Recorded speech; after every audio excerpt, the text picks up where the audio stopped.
Hi guys, this is Max, and excuse me, my voice sounds a bit sick because I'm sick.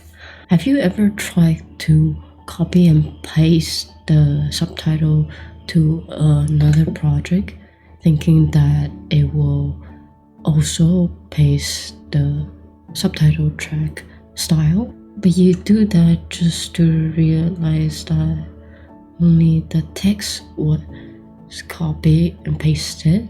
Well, the solution for this is basically to create a preset of this subtitle. So in this case, I want to copy paste the English one subtitle.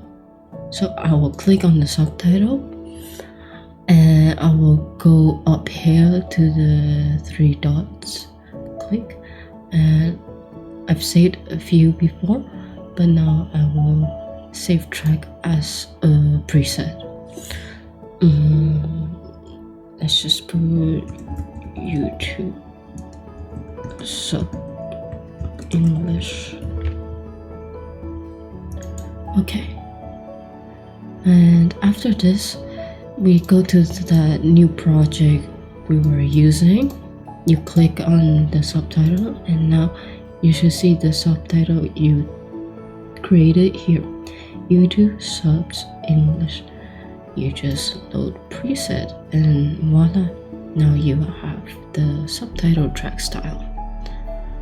And in this case, let's see, if you wanted to change the track style again, say we just try a font and you want to save it as the same preset, you just go here at the three dots, the preset, and just put update preset, right? Update.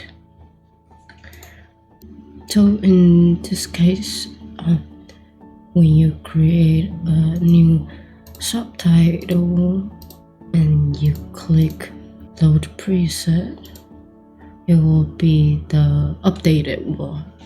Yeah. So now I will delete this preset, and I hope this video helped you guys. If it did, if you did, remember to like the video, and I'll see you guys in the next one. Bye bye.